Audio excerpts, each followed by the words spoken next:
Supplément média. Le supplément média avec Georges-Marc Benamou. Bonjour, merci d'être avec nous. Bonjour les amis. Journaliste, essayiste, réalisateur, producteur.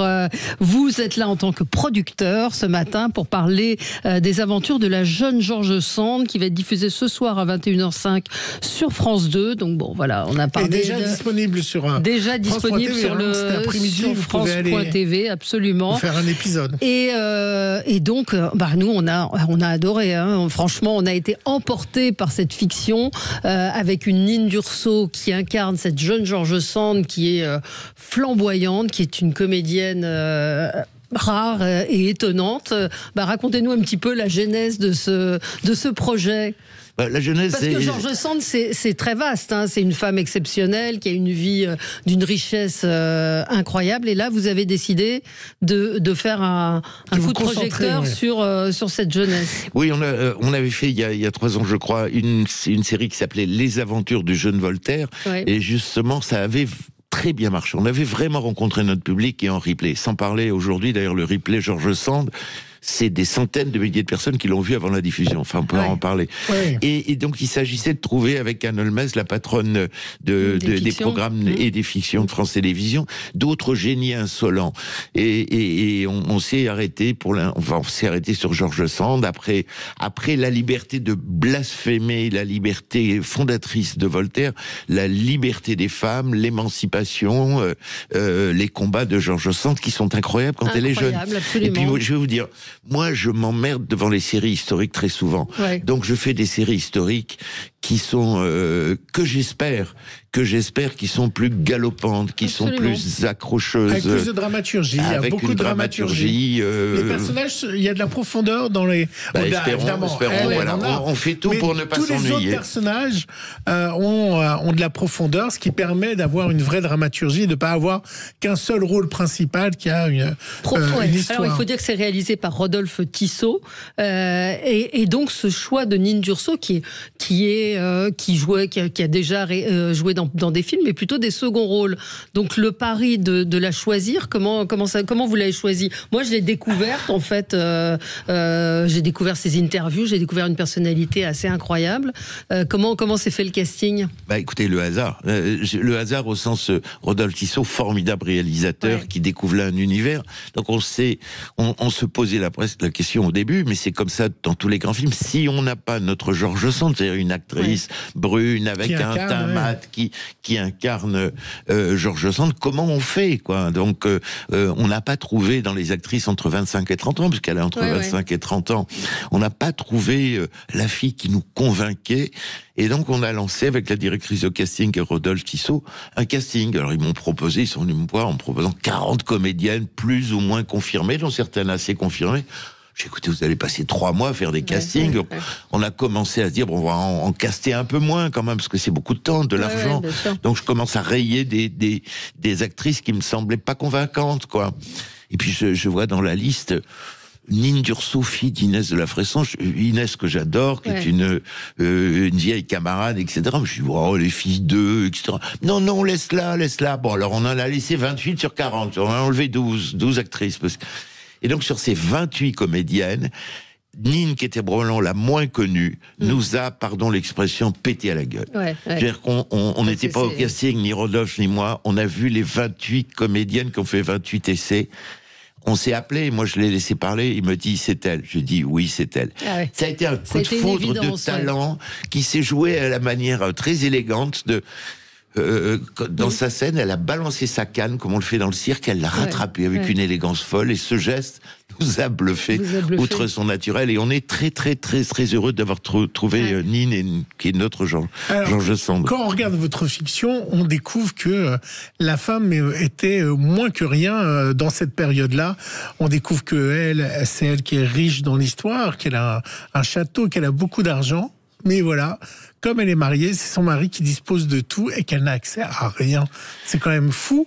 Et c'est la même chose sur un tas de choses. Elles n'ont pas le droit de porter le pantalon. C'est fou quand on regarde, quand on a travaillé avec Henri Hellman, le co-scénariste avec qui j'ai écrit cette série, le statut de la femme, fut-elle aristocrate ou mariée à un aristocrate, fut-elle riche, Elle ne peut pas disposer de son argent. Elle est dans un état de servage. C'est-à-dire qu'elle est riche, elle ne peut pas disposer de l'argent. De son argent. Elle n'a pas de signature. Il faut savoir que les femmes n'ont pas pu faire de chèque jusqu'en 1965, pas 1865, 1965.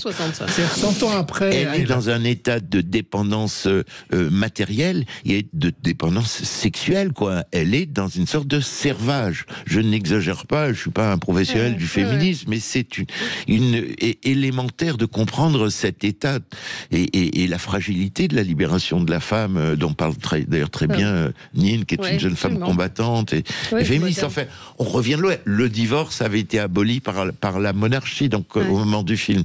C'est elle qui va, par ses combats, sa force, contre vents et marées, contre tout le monde, contre son milieu, réintroduire le divorce. Dans la société, c'est la fin de la série, et c'est la victoire de son combat à l'époque. Et puis on voit que c'est une formidable, que c'est une femme de tempérament, que c'est une femme intelligente, libérée sexuellement. Alors il y a deux écoles. Il y a des biographies de George Sand qui sont diversement, qui ont des points de vue divers. Le grand André Mauroy, qui était à l'Académie française, lui a fait une biographie assez sexuelle, prétendant que elle était vraiment, cette grande amoureuse était à la recherche à la fois de l'amour et du plaisir, et qu'elle avait une forme de frigidité. Pardon de rentrer dans ces détails, mais qu'elle a connu deux grandes passions sensuelles. Et c'est pas Chopin, c'est pas Musset. Les grandes passions sexuelles, c'est vraiment tout à fait inattendu. C'est Marie Dorval, la grande comédienne de l'époque. Barbara Pravi, qui est juste étonnante. Barbara Pravi est époustouflante là-dessus. Et c'est le contraire de Musset, un avocat costaud, paysan, qui s'appelle Michel de Bourges, qui va la défendre, et qui est à l'antithèse du fin Musset ou du fin Chopin. Donc elle a quand même une vie riche et tourmentée. Mais ça lui pose pas de problème d'être lesbienne dans une époque. Absolument. Elle est d'une grande liberté, d'une grande sincérité. Et d'ailleurs, Marie Dorval, les lettres elles existent, on peut les trouver. Les lettres sont totalement passionnées. Et Marie Dorval va pas très bien se conduire avec elle. On va le voir à la fin du deuxième épisode. La production est ambitieuse. Il y a des costumes absolument magnifiques. C'est pas évident aujourd'hui de tourner en costume, de proposer des séries comme celle-là. Vous êtes posé la question ? D'abord, bien sûr, c'est compliqué. C'est cher. Faut compter qu'un film en costume, c'est 20-30% de plus qu'un film sans costume. C'est pas toujours bien financé, même si France Télévisions nous a soutenus. On n'a pas trouvé, à part les Belges, de grands partenaires étrangers pour l'instant. C'est fou, quoi. Donc ça s'est fait de manière artisanale et amoureuse, avec un formidable réalisateur, formidable équipe. Et on y a mis beaucoup de cœur. Et c'est vrai que le plus beau compliment qu'on ait fait, c'est au sortir de la projection récemment, ça a l'air d'être du cinéma. Et c'est vrai qu'avec très peu d'argent, beaucoup moins que les films d'Alexandre Dumas qui sont produits par Pathé avec très peu d'argent, on donne ce sentiment. C'est très cinématographique dans la réalisation. C'est le talent de Rodolphe, c'est le talent de mes équipes. On vous a reçu ici. Et beaucoup d'amour autour de ce film, beaucoup d'amour autour de Georges Sand, volonté. Donc cet engagement est important. Georges Marc, on vous a reçu souvent ici. Pourquoi cette fidélité au service public, et pourquoi pas se dire, allez, je vais aller chercher du fric chez Netflix, là où se fait Versailles comme un Canal+, ou de grandes séries. Est-ce que il y a encore cette envie pour vous de produire avec le service public ? D'abord, on s'entend bien avec le service public. On a fait l'année dernière, avec le service public, avec Adolphe Voltaire, avec Delphine Ernotte, avec Stéphane Sidbon-Gomez. Ils ont pris des risques. Quand ils décident de faire avec nous La Peste d'Albert Camus, transposée en 2030, et qu'on fait 4,5 millions d'audience. Enfin, c'est impensable. Donc, il y a des prises de risques qui sont partagées. Rien n'empêche, cela dit, que et France Télévisions l'a montré, TF1 et Arte, on puisse faire des coprods avec Netflix, avec Max, avec d'autres. Mais enfin, ça n'est pas non plus si facile, parce que les codes du service public ou du prime time de TF1 ou de France 2 n'ont pas c'est pas la même consommation, c'est pas les mêmes rythmes, donc il faut essayer des mariages. C'est pas la même manière de travailler. Donc alors après il y a des studios qui sont plus ou moins ambitieux, Max ou Disney lancent aussi des choses ambitieuses, donc on n'est pas des religieux, et on ne dit pas jamais Netflix si ça s'inscrit dans un projet cohérent. Oui. Est-ce que ces films, vous avez évoqué le jeune Voltaire, est-ce que ce sera diffusé, est-ce que c'est diffusé dans les écoles? Écoutez, le jeune Voltaire, je pense, en tout cas...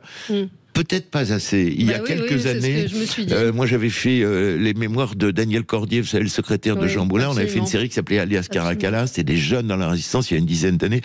Le ministre de l'époque était plus ambitieux que maintenant. Ça a tourné partout dans les écoles. Sur Voltaire, on avait été voir, vous savez, le remplaçant, même sur la peste, on avait été voir le remplaçant de Monsieur Blanquer, on a oublié son nom, là, qui était ministre. Il était terrorisé par Camus et il nous a pas du tout aidé. Alors que je me souviens de ce rendez-vous, je vais avec Benjamin Stora pour voir... C'était pas Gabriel Attal ?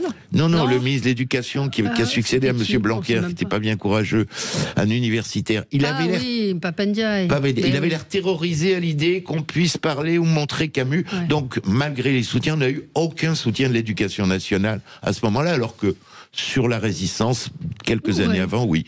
Il y a peut-être un peu de frilosité, c'est comme cette formidable série qui s'appelle Adolescence, qui est chez Netflix. Madame Borne, très effrayée, a dit non, jamais dans les écoles, ce serait au contraire intéressant qu'elle soit diffusée. Quelle est l'œuvre de George Sand que vous préférez, demande Stéphane. Deux œuvres, allez, le journal de ma vie, qui sont ses mémoires d'une incroyable modernité, d'une présence, mais c'est incroyable la présence. D'ailleurs, mon frère m'a offert une lettre autographe récemment de George Sand. On a la 2 siècles. On a l'impression que c'est une lettre d'aujourd'hui. C'est une femme, elle imprime de manière extrêmement contemporaine. Et puis dans les rapports avec sa fille aussi. Quand on connaît un peu l'histoire de George Sand, l'histoire avec sa fille est formidable. Enfin, bon, on pourra en parler pendant des heures. Fiction, absolument. Georges-Marc Benamou, merci d'être venu. Et ce soir, les aventures de la jeune George Sand, c'est à retrouver sur France 2, déjà sur le replay de France Télé. Vous dites qu'il y a déjà des centaines de dizaines de milliers de vues. Plus de 700 000 personnes qui l'ont vu, ce qui est énorme. Incroyable. On faudra qu'on fasse un dossier là-dessus. Quand vous voyez les audiences, faut compter maintenant le replay, parce que le preview et le replay. Le preview et le replay, absolument. Pas tout ce qui est en plateforme. Merci d'avoir été avec nous sur Sud Radio. À tout de suite. Sud Radio, votre attention est notre plus belle récompense.